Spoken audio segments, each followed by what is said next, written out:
Special meeting of the New Hanover County Board of Education to order. Ms. Bowie, may we do the roll call, please? Stephanie Adams. Here. David Wortman. Nelson Bullier. Here. Lisa Eastep. Here. Judy Justice. Judy Justice. Here. Jeanette Nichols. Here. And Bill Ravenbark. Here. Thank you very much. Next item on the agenda is the approval of the agenda. Do we have a motion? Move for approval. Thank you, Mr. Bullier. Is there a second? Second. Thank you, Mr. Rivenbark. Any discussion? All right. Ms. Bowie? Miss Adams. Aye. Mr. Bullier. Aye. Miss Eastep. Aye. Miss Justice. Aye. Miss Nichols. Aye. And Mr. Ravenbark. Aye. All right, thank you very much. Agenda is approved. Item 3, closed session pursuant to North Carolina General Statutes 143-318.11, A1, A3, and A8 to consult with the board's attorney to preserve the attorney-client privilege, including the matter Edward Mood et al. Versus A to Z Equipment Rentals of North Carolina et al., New Hanover County Superior Court, number 18, CVS 2270, and to consider school safety components of school improvement plans pursuant to North Carolina General Statutes 115C-105.27C1. Move for closed session pursuant to the statutes. Thank you. Second. Thank you, sir. Any discussion? Ms. Bowie? Miss Adams. Aye. Mr. Bullier. Aye. Miss Eastep. Aye. Miss Justice. Aye. Miss Nichols. Aye. And Mr. Ravenbark. Aye. Motion passes. We are in closed session. We will return no later than 11:30 a.m. Thank you.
Okay, we are back.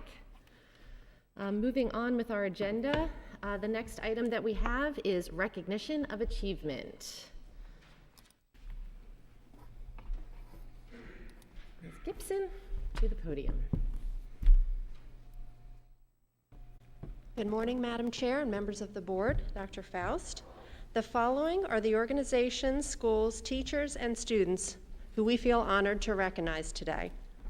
Community partner, New Hanover Disaster Coalition, School Showcase, presenter Isaac Bear, Early College High School, New Hanover High School Athletic Director, Mr. Keith Moore, Ashley High School Athletic Department and Hoggard High School Athletic Department, Laney High School basketball coach, Mr. Eric Davis, NHCS STEM team members, Ryan Redd, David Glenn, and Barbara Ussery, Trask Middle School teacher, Ms. Skyla Harper, and NHCS Superintendent, Dr. Charles Faust.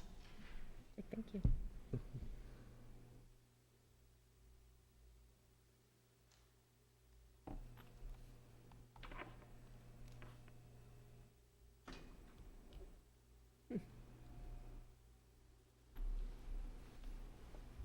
Hello, everyone. My name is Sean Bynum. I'm one of the co-chairs of the New Hanover Disaster Coalition.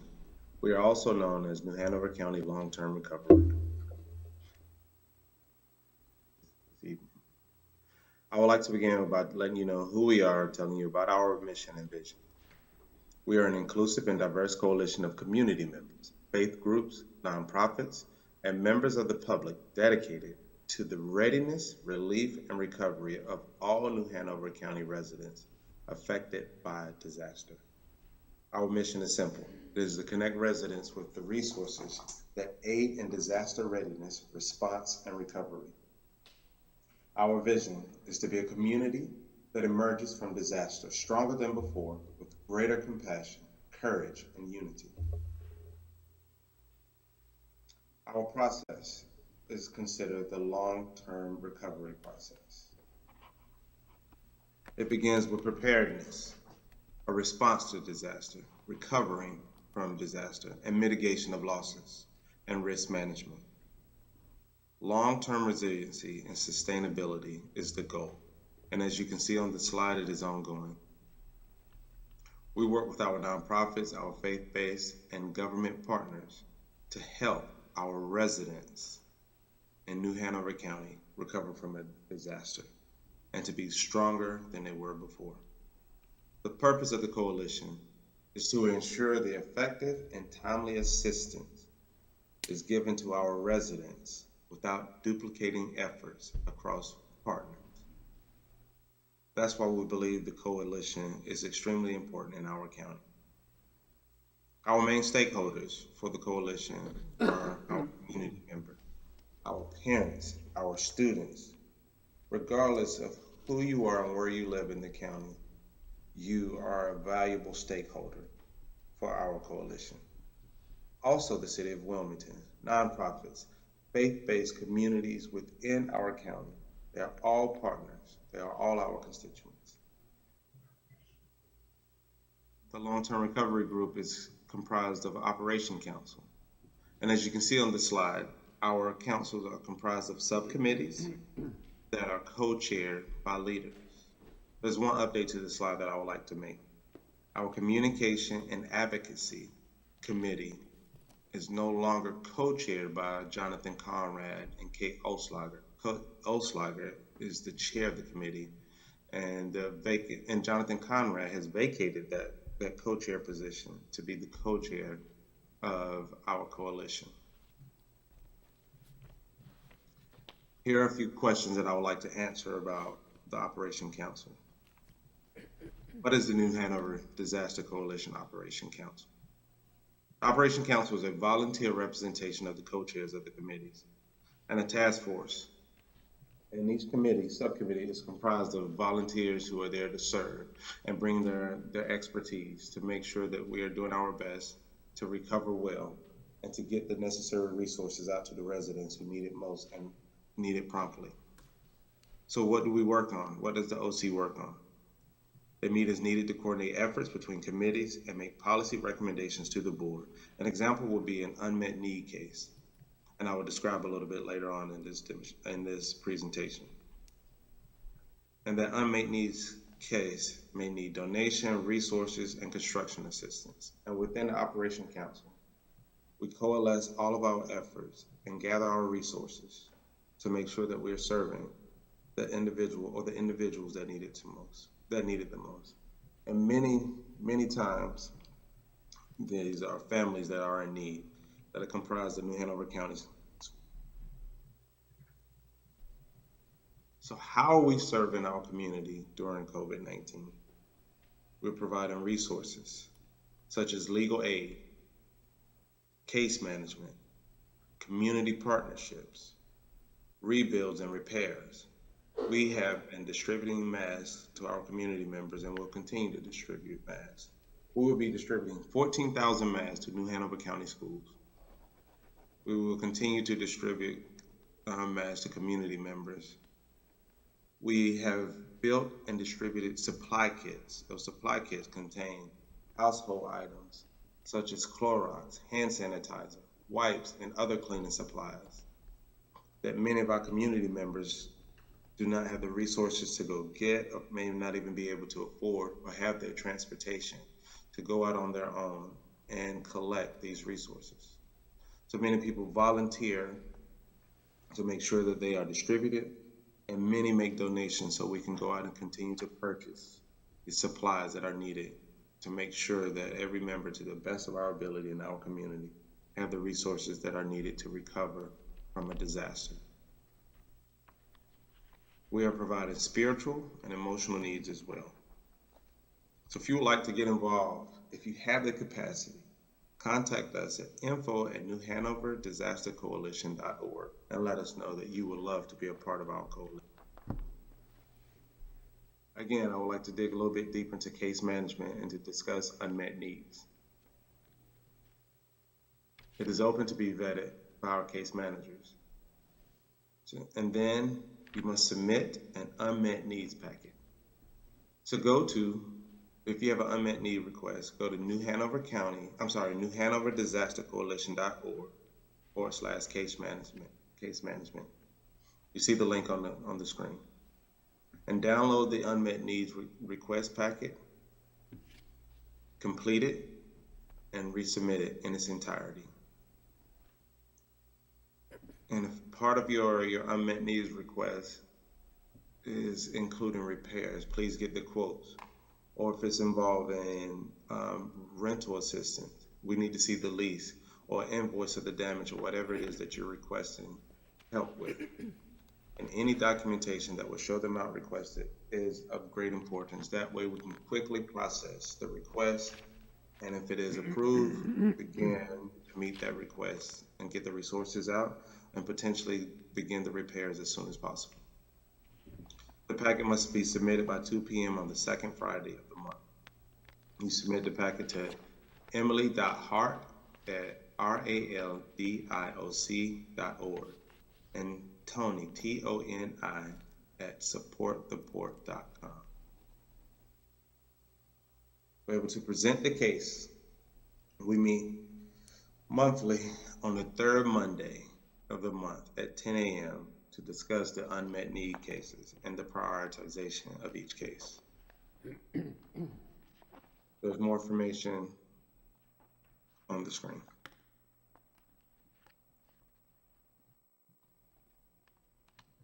So let's talk a little bit about the voting structure and how we make the decisions for the unmet need cases.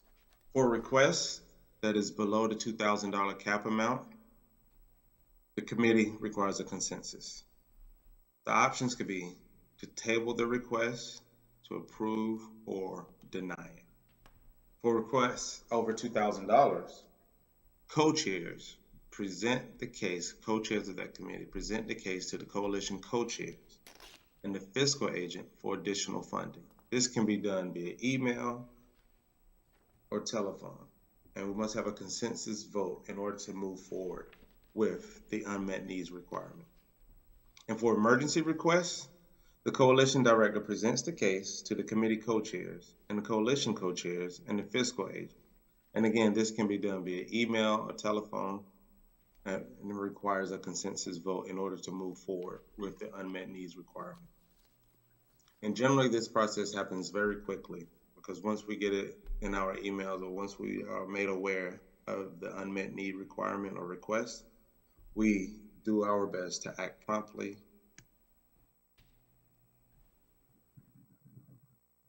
Many of you may know that we have a new executive director, and we are excited about her. Her name is Sarah Daniels. Although we hate to see Audrey go, but we are happy that she hasn't gone far. So if you would like to contact Sarah Daniels right now, please email us at info@newhanoverdisastercoalition.org. Please follow us on Facebook for all the most recent updates. You can follow us at New Hanover Disaster Coalition. You may also go to our website, newhanoverdisastercoalition.org, for more information. The New Hanover Disaster Coalition helps our county get back to better together. Hi, I'm Nina Noble, and I'm a rising sophomore at Isaac Bear Early College High School. And I'm Mia Keegan, a rising junior at Isaac Bear. And for the next few minutes, we would like to share with you some of the things that make Isaac Bear such a great school. And to help us out, we've invited some of our fellow Isaac Bear students and staff members to join us. So come on in, and let's get started.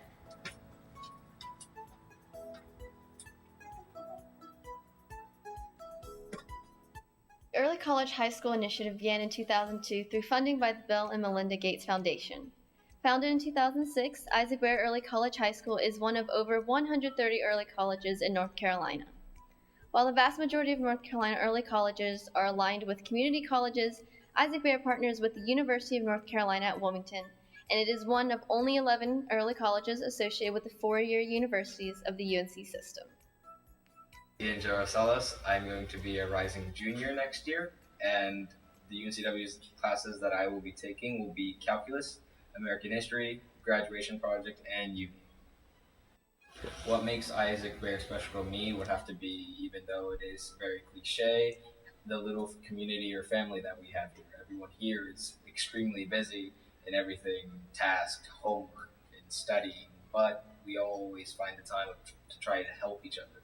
Our peers tutor each other, and some of us even have study groups which we try to help each other. And this is not just the students, but also the teachers. They go out of their way to try to help us and try to make our days better. Isaac Bear offers an accelerated and rigorous curriculum.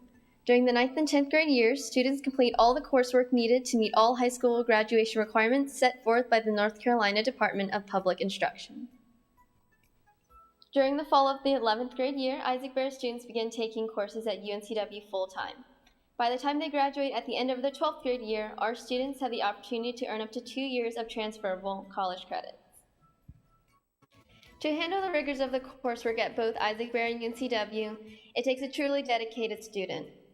To help students determine if Isaac Bear is the right fit for them, an early college learner profile has been created. To be considered for acceptance to Isaac Bear, students must also undergo an application process. While the coursework may be rigorous, students have lots of support in place to help them be successful. The faculty and staff at both Isaac Bear and UNCW are always there to help you. Isaac Bear is one of the most special places, I think, in the world for me, but definitely in New Hanover County at the very least. We have an excellent caliber student and teacher, and my favorite thing about my school, and when I talk to my other teacher friends, I think the biggest difference that I notice is that at Isaac Bear, it really is like a family. Not just among the staff and among my coworkers who are my closest friends and really are my found family.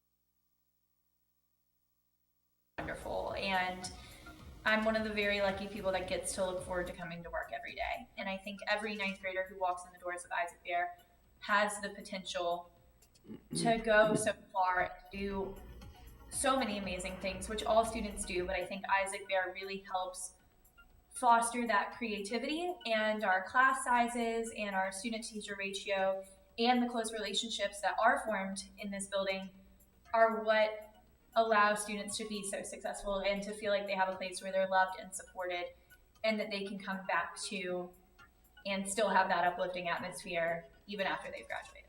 As we said earlier, Isaac Bear is one of only 11 early colleges in North Carolina who are partnered with the four-year university.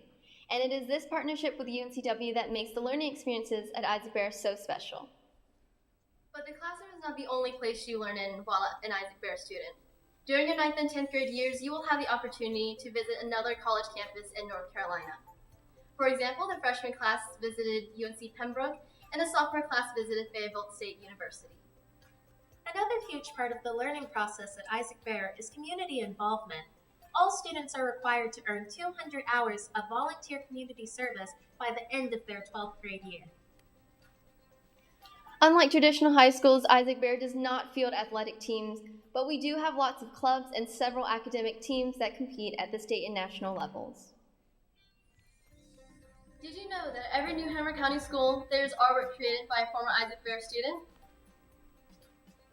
Renowned artist, successful businessman, Harvard University, and Isaac Bear early college graduate George Pachetsov created artwork that can be found in schools and offices all around New Hanover County schools.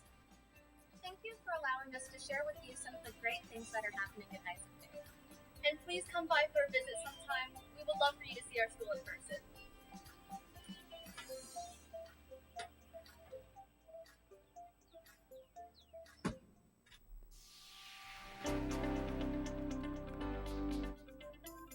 Good evening, board members. Our first recognitions will come from our athletic division. First up, we have Keith Moore, Athletic Director of New Hanover High School. Mr. Moore was presented with the Charlie Adams Award by the North Carolina High School Athletic Association. The honor is awarded to someone who has at least 10 years experience in education and athletics, who is still active in the field and has regularly gone above and beyond the call of duty at both the local and state level. Congratulations, Mr. Moore.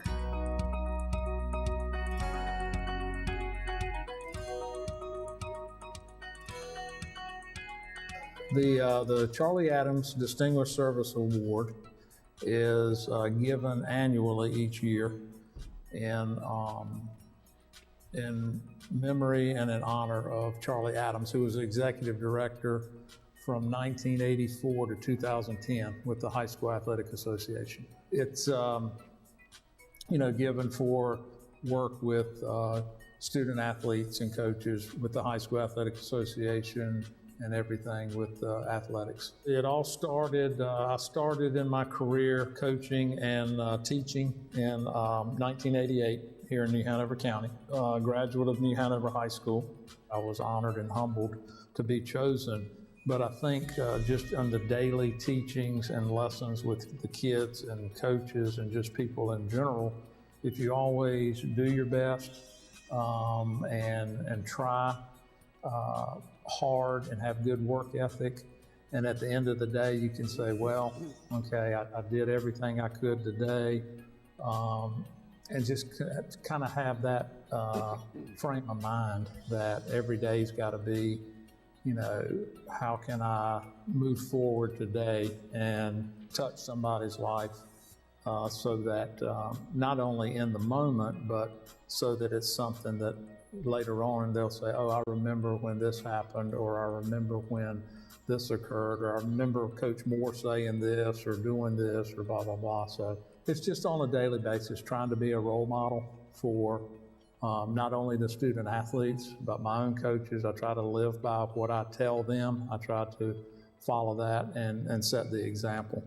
I think if you ask anybody that deals with me on a daily basis, I try to help others all that I can. If I see there's a need, I don't go out searching for it. If I see it, then I jump in and help, or I try to, assist somebody in something. But because, you know, at the end of the day, we're all in it together and we're all trying to pull in the same direction.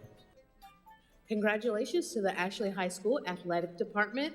They went ejection-free during the 2019-2020 athletic season. Congratulations to Ashley High School and all the athletes participating. Congratulations as well goes out to our Hoggard High School Athletic Department.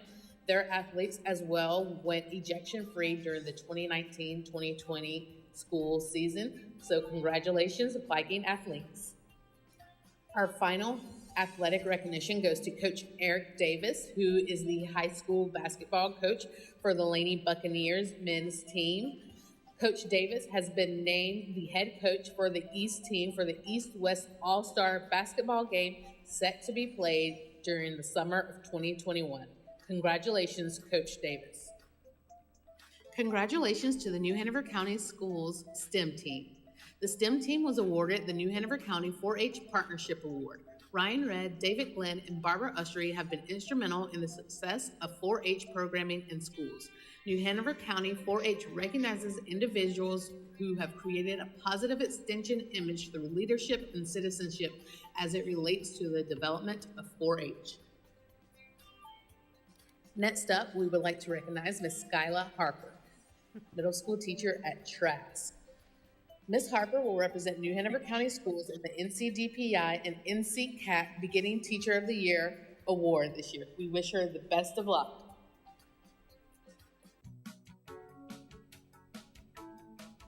Here comes our district beginning of the teacher representative for NCDPI. It's a great honor. I'm really excited about it. Just do everything from a place of love. Just, I guess that would be a life lesson, not necessarily with education, but just to do everything from a place of love, because at least there, you know, it's a safe space. It's a happy place, and from that, you'll give everything that you have to fulfill it, and everybody will be just perfect, great, okay. Our final recognition of the evening is for Superintendent Dr. Faust.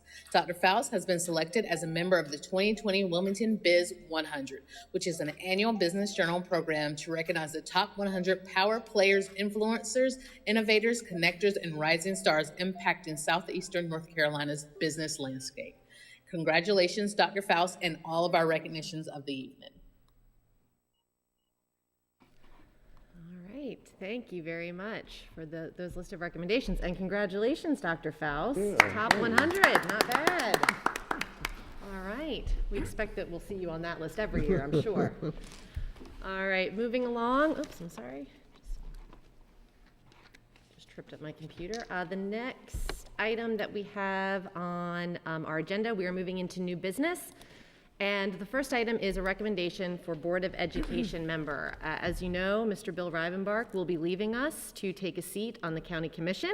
So in his absence, the party which he represents, which is the Republican Party, has made a recommendation to fill his seat for the remainder of his term. So the New Hanover County Republican Party recommends Pete Wildeboer to fill the vacant Board of Education seat due to incumbent board member Bill Rivenbark being elected to serve on the New Hanover County Board of Commissioners. Mr. Wildeboer will fulfill Mr. Rivenbark's term ending in November 2022. The recommendation would be to approve the recommendation from the party. And is there a motion? I make a motion to approve the recommendation from the party. Thank you very much, Ms. Justice. Is there a second?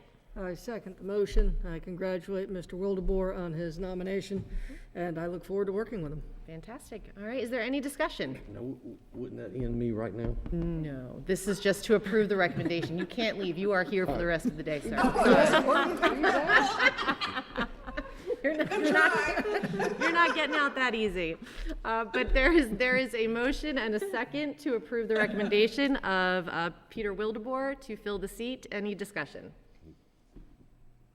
All right, Ms. Bowie. Ms. Adams? Aye. Mr. Boyer? Aye. Ms. Eastep? Aye. Ms. Justice? Aye. Ms. Nichols? Aye. And Mr. Rivenbark? Aye. All right. right, thank you very much. Congratulations, Mr. Wildeboer. We look forward to working with you. And he will be sworn in with the rest of the new board members on December 8th. All right, next item on the agenda is the 2020-2021 School Improvement Plan Summary, NC STAR Action Reports, and I'm going to turn that over to Dr. Smith. Yes, thank you. Good morning to Madam Chairperson, board members, and all those that are viewing the meeting. North Carolina General Statute 115C-105.27 requires the development and approval of school improvement plans every 2 years. New Hanover County Schools brings before the board annually our school improvement plans, and this morning we have a presentation from Dr. Jackie Jethro. She's our elementary director for the district, and she's going to be bringing information to you regarding NC STAR and our school improvement plans. Dr. Jethro?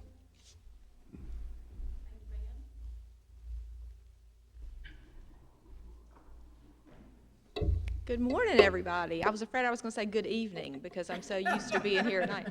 I hope everybody's doing well this morning. It is my pleasure. So, Madam Chair, board members, Dr. Faust, and also our principals that are joining us virtually. So it is my pleasure to talk about this. This is one of my favorite aspects of my job. And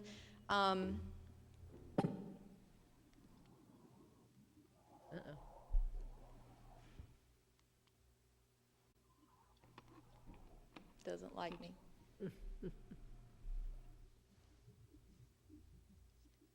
Thank you, Crystal. I promise I did that. So NC STAR is a tool that we began utilizing district-wide in August of 2019. Prior to that, we had certain schools with certain designations. If you were a low-performing school or a focus school or a restart school, you were required by the state to use NC STAR, and that is really where I learned about this tool and became involved in the process. And so again, we moved district-wide in August of 2019. NC STAR is an effective way to manage school improvement because not only does it require schools to look at evidence-based indicators of success, but it also allows for distributive leadership. And one of the ways that we're able to distribute leadership with NC STAR is because of access. So really everyone at the school and our stakeholders, our parents, our family members, our community members have access through the guest logins. And that is the list that I believe that all of you have received. And you can see here there are 2 ways that you can access as a guest to see individual school improvement plans. I'm going to walk us through what this guest access would give. So really what we would be looking at if we utilize this function. The first thing, if you log in, you are going to be taken to this page called Our Direction. And it has a lot of good information. You'll be able to see the school's mission and vision and values. You'll be able to see a comprehensive list of the school improvement team members, which drills all the way down to their role and position. And you will also be able to see a list of the indicators that the school has prioritized.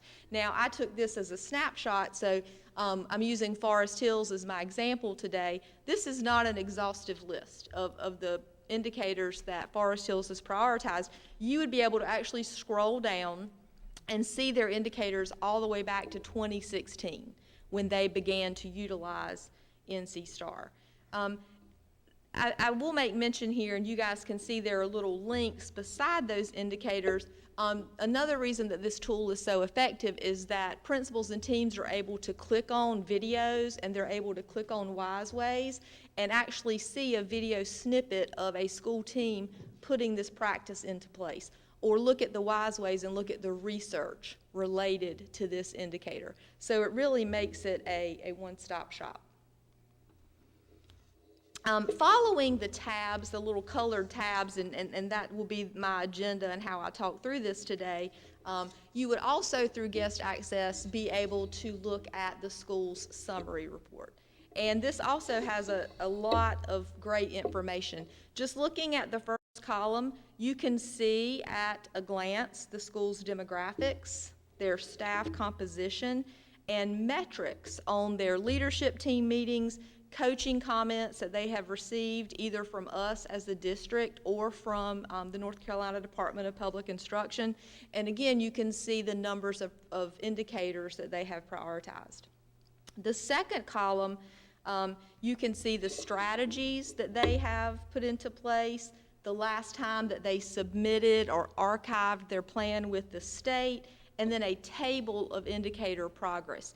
Just a couple of things. When I take a look at this and I look at that second column, I really like the center, the planned row, because you can see, again, at a glance, the fact that schools have planned indicators of student success across all of the dimensions. So you can really see that balance of school improvement. You can also tell at a glance that looking at Forest Hills, they have more indicators planned in the top part in the instructional alignment, which is what we would want to see. So just really quick snapshots that you can take from this page. The next tab, or the next thing you would be able to access, is the comprehensive plan report, and it is truly comprehensive. I was not able to fit this, no matter how small I made it, all on one slide. But you'll see Forest Hills goals. That would be the first thing you would scroll to. And at the end of each one of the goals, you see that string of numbers. The indicators are given a number as a name. So you can see all of the indicators that match Forest Hills school goals. Just really a way to keep us on track and keep us focused in terms of school improvement. I'm going to use, and if you look down all those numbers and the list of indicators, you'll see A1.04 recurs. It is beside almost every school goal, and there's a great reason for that, and I'll sort of talk about that as an example. Indicator A1.04 says, all teachers assess student progress frequently using a variety of evaluation methods and make appropriate curriculum adjustments based on results. And so that is an area of focus for us for school improvement.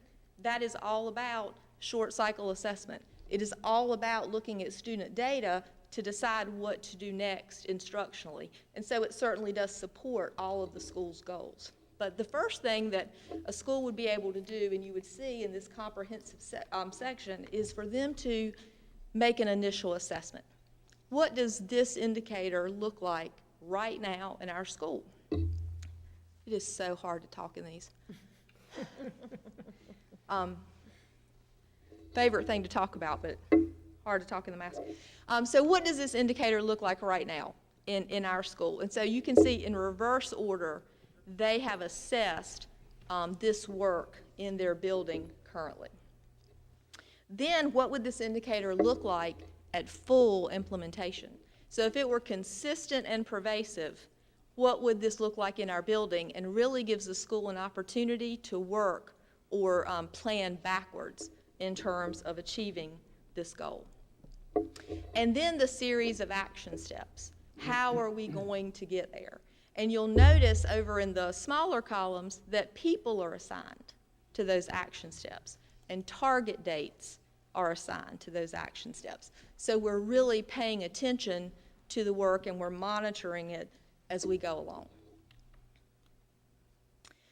The final tab, the green one, will take you to the school's meeting minutes. And so you can see a list. I took a snippet of Forest Hill's most recent meeting minutes, and those are links, so you can click on those. Just to give you a look at one, you will find an agenda that is required for the schools to use for their school improvement team meetings. And it's very parliamentary, it's very formal, but that's really so that your school improvement team meetings are focused on just that. They're focused on school improvement. What we do allow is for our schools to take the notes in a Google Doc and attach it and link it here, so you can see that Forest Hills has done that with the blue link.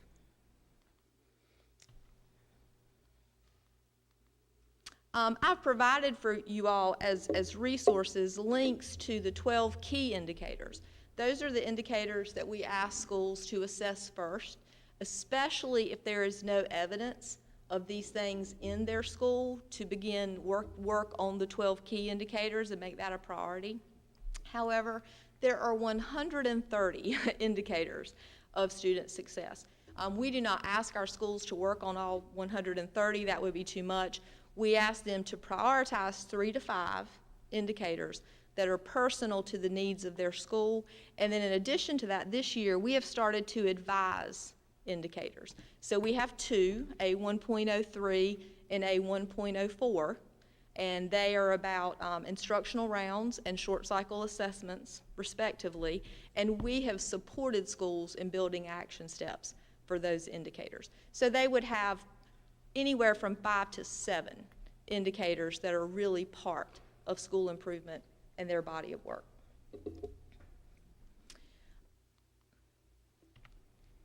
I've also provided for you the link to the NC STAR Weebly, and this is a website created by DPI that literally has everything NC STAR. Videos, how-tos, all kinds of great information, and then also my email, because again, I really enjoy this process. I think NC STAR is a valuable tool, and I'm happy at any time if you reach out to me to walk through this again with you. Does anybody have any questions? When you say you advise indicators, is that more than just a strong recommendation? Is that a requirement? Yes. Okay. So it's more than advice. It's more. So when I say advise indicators, I mean selecting the indicator that really matches our district focus, which we have been able to do with Dr. Faust. And what we've learned is that there's a best practice in the flow of indicators. So the best practice would be creating a series of action steps that talk about what will the school develop, what will the school implement, what will they monitor, what will they sustain. And so really looking at that flow and having an action step for each stage of that. That's the advice. What schools can then do, though, is personalize and make it, I may not, as the principal of my school, need to develop the same professional development plan or the same schedule that you would need to develop. So we do have that wiggle room. Now, what was the reason for the selection of those 2 indicators? Those 2 indicators specifically speak to, the one I shared with you, A1.04, speaks to using assessment to drive instruction. So that really supports the short cycle assessment initiative that we are doing with our principals and with our schools. And then the other indicator, A1.03, supports site-based in-house PD. So really going into teachers' classrooms and using the knowledge, skill, and ability that we have within our own buildings to help grow our teachers and grow our students. So that supports the instructional rounds indicator. Thank you. I'm just curious, when I was looking through them, the elementary tend to be much more in-depth. And that scales back as we get through secondary. Is there a reason for that, or is that just the way the process looks? Well, more of our elementary schools were our low-performing schools initially and our Title I schools initially, and so they've been working in NC STAR longer. So that definitely plays into it. And then we're really learning and growing. What I would share with you guys is, as you use your guest logins and as you look, you will even see from the beginning of the year, over the course of the second semester, those indicators and those action steps really growing and growing, because it's done in real time as we do the work. There was some demographic information missing from a few schools. I think Anderson, I'm just thinking off the top of my head as I was going through in just the summary, and so I was just curious why that is. Tell me the question one more time. The demographic information listed on the summary page, some of those had blank information. Okay, that would be because they are not updated yet, and so we're on it. Okay, great. Mm-hmm. And from the redistricting and then the school closure, that's what I was and thinking. Really seeing which students are in our building and really see how that plays out, but we'll definitely give schools the opportunity to get that in. Great, thank you. How are we plugging the greater school population into this information, because when you do log in, for somebody who is a non-educator, it's intimidating. So how are we presenting this to our parents, to the school community who may not be as well versed in or is immersed in this information, so that they can find it accessible? Yes, ma'am. So this is a wonderful parent family engagement night opportunity, and as with all things, if I create slides for a principals meeting, or if I create for you guys, I do share those with principals so that then they have these slides and this information to take and use for themselves, and they do not have to recreate. And so I will be giving this to them so that they may use this same guide with their parents and families. Okay, great. And then in regards to the short cycle assessments, are they standard for across the district now? What we're saying to schools is everyone's doing the same short cycle assessments? Yes, ma'am. Okay. All right. Thank you.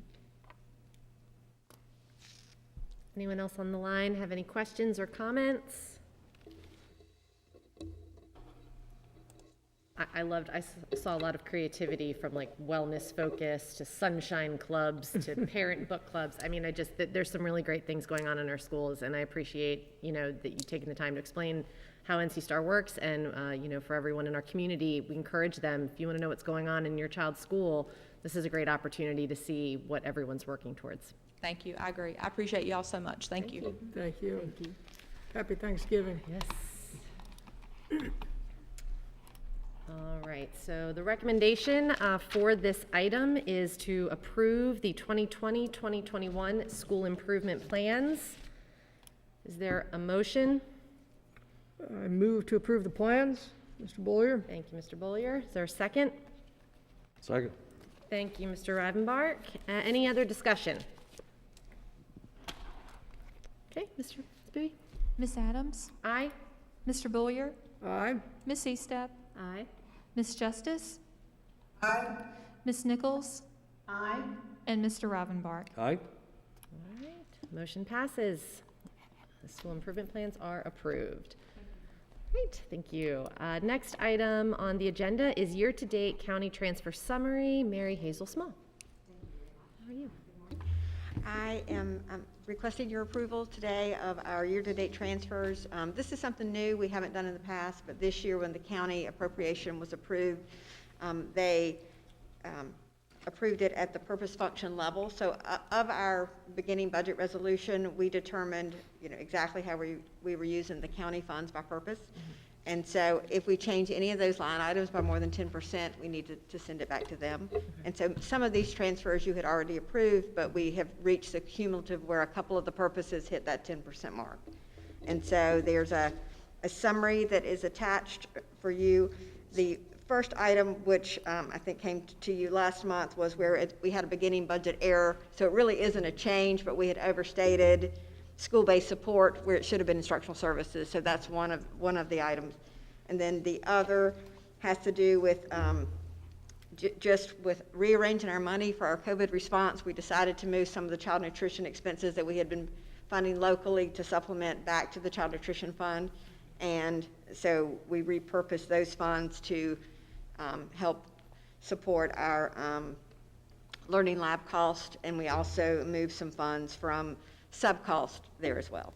So those were the changes that will need county approval. Okay. You have heard the recommendation. It's to submit for consideration by the Board of County Commissioners. Do we have a motion?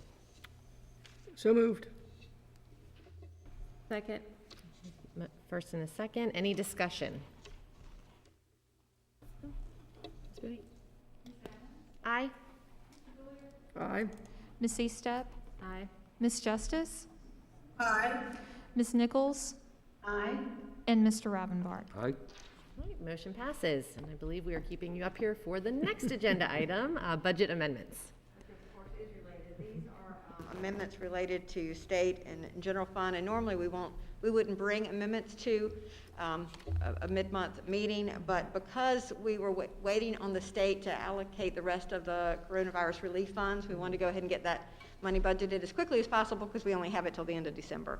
And so wanted to include the state revisions as well as, once we finally had all the state money, we finalized our transfer plan, and that affected local. So the changes I'm sure we'll make other changes, but that's our sort of final budget right now of all the resources we need for this year. Okay. Request your approval. All right, for the recommendation, is there a motion? Move to approve the budget amendments. Thank you. Is there a second? Second. Thank you, Mr. Rivenbark. Any discussion or questions? Ms. Adams? Aye. Mr. Bullier? Aye. Ms. Eastep? Aye. Ms. Justice? Aye. Ms. Nichols? Aye. And Mr. Rivenbark. Aye. All right, motion passes. Thank you very much. Next item on the agenda is email archiver, Ms. Dawn Brinson. Good morning. Good I'm morning. requesting that the board approve the 3-year contract with Carolina Advanced Digital for a web-based email archiver. I'm sorry? What was that? It's a web-based email archiver. Requesting that the board approve it with Carolina Advanced Digital. Right. It's for 3 years. If we had gone 3 years at the 1-year price, so that's quite a savings. Correct, which is why we're asking for the 3 years up front. All right, you've heard the recommendation for Carolina Advanced Digital for their Barracuda Cloud Archiving Solution 3-year contract. Is there a motion? Move to approve the contract, Mr. Bullier. Thank you. Is there a second? Second. Thank you, Ms. Eastep. Any discussion? Yes, could Ms. Brunson explain to the public why it is that we're going this route? I mean, it's necessary, but the public may question because they may not understand. Yes, our current email archiver is a server that we have on site, and it is reaching capacity and it needs to be updated. So we are going to the web-based solution versus the on-site solution, 1, to save on cost, and 2, so that we have the redundancy of their servers in case there is a major event that happens, such as a hurricane, it takes out, our building. Also, then the access of it everywhere, so we don't have to be on site in order to access the emails. Thank you. Thank you very much. Any other discussion? Ms. Bowie? Ms. Adams? Aye. Mr. Bullier? Aye. Ms. Eastep? Aye. Ms. Justice? Aye. Ms. Nichols? Aye. And Mr. Rivenbark. Aye. Motion passes. Thank you very much. Next item on the agenda is the ABC Collaborative Memorandum of Understanding and Data Sharing Agreement. Dr. Charles Faust. Yes, so on our last meeting, you heard from the ABC, his name was Dr. Michael Smith. And weekly or bi-weekly, we, the superintendents speak with the ABC Collaborative. This actual agreement allows them to look at our data, only the data from that we're tracking for positive cases. And so they work with us, they work with our health department. And in order for us to do that, we would need to sign this memorandum for the data sharing agreement. And then, of course, anytime that we would want them to come speak at a board meeting, they're willing to do so. It just gives us a little more flexibility with the use of the ABC Collaborative. And this is no cost to the district. No cost. All right. You've heard the recommendation to approve the ABC Collaborative Memorandum of Understanding and Data Sharing Agreement. Is there a motion? Move to approve. Move to approve. Second. All right. We have a first and a second. Any other discussion? I do want to thank Ms. Eastep and Dr. Faust for, Ms. Eastep definitely spearheaded this. I think it's a wonderful thing for our community. And it's free. And it's free. I mean, a partnership with a university and a name like Duke is not something that happens every day. So I'm very excited about this. There are also Carolina folks on the Yeah. It's not just Duke. Right. And I don't know if anyone is, I'm sure you all have had a chance to read over the agreement, but they will appoint a multidisciplinary group of 7 individuals to work with our district, which is great. And I don't know if anyone has paid attention to what Duke University is doing in terms of keeping their students safe, but if you all have a chance to go and read some information about how they are handling their students and COVID in general, it's really amazing how they are testing and walking through this very, very safely and very quietly, doing an amazing job. So having that might with UNC as well, I'm sure they're going to do just as good of a job. To me, is I think going to be a big help to our system. So I'm pleased we're going to work with them. And it's exciting too, the data that they've been collecting with districts that for a couple months now, and Yes. some of that data is starting to yield results, which will help with decision making in the future. So it's really exciting to be a part of this. So yes, thank you, Ms. Estep. Yep. Thank you, Dr. Faust. We look forward to continued partnership with Duke University Medical Center and Carolina. Good girl. All right, we have a motion and a second. Ms. Bowie? Aye. Mr. Boyer? Aye. Ms. Estep? Aye. Ms. Justice? Aye. Ms. Nichols? Aye. And Mr. Ravenbark. Aye. All right, motion passes. Our final order of business under new business is the 2020-21 Beginning Teacher Support Plan. Dr. Faust. So this is, of course, coming across a little later in the semester.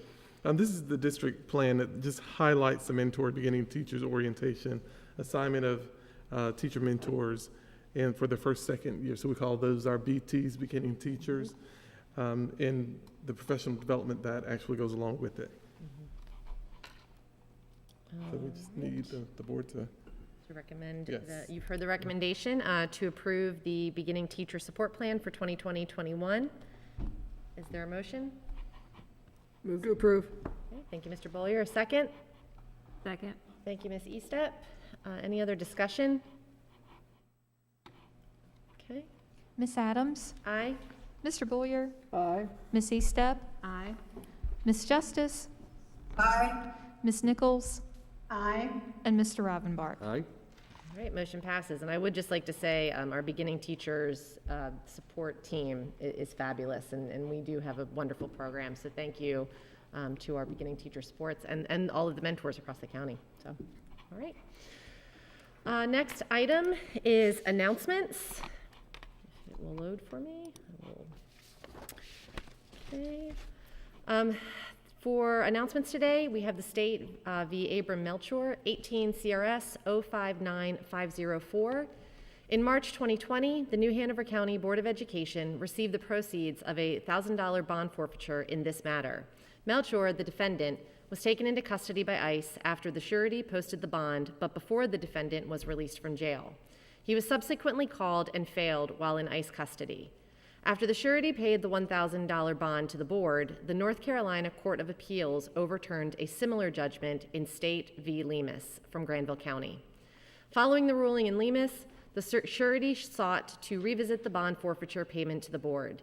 Given the nearly identical facts in the two cases, the board approved a settlement with the Melchor surety in which the board agreed to refund $58,500 of the $100,000. This matter is now closed. Additionally, Azucena Villejas Montiel et al. V. New Hanover County Board of Education, 20 CVS 3256. This matter involving a student injury has been settled.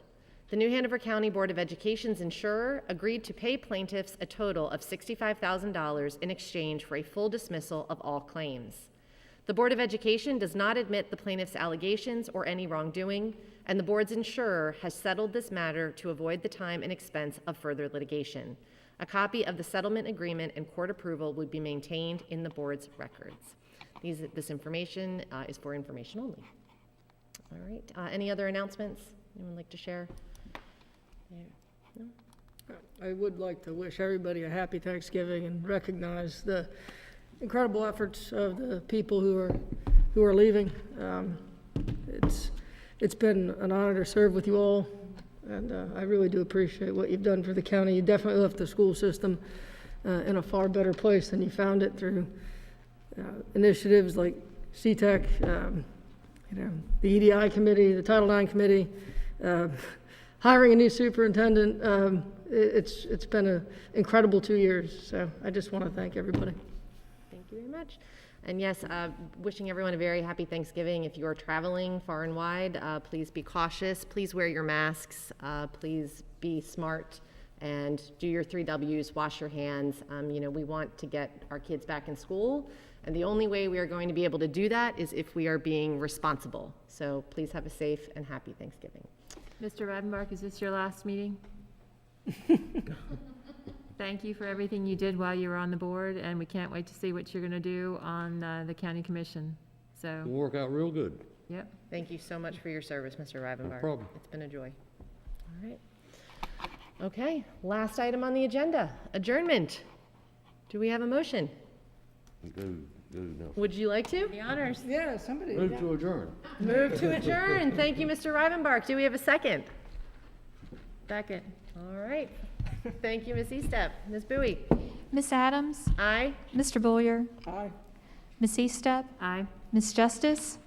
Aye. Ms. Nichols? Aye. And Mr. Ravenbark. Aye. Thank you very much. We are adjourned. And let the record reflect, that's probably the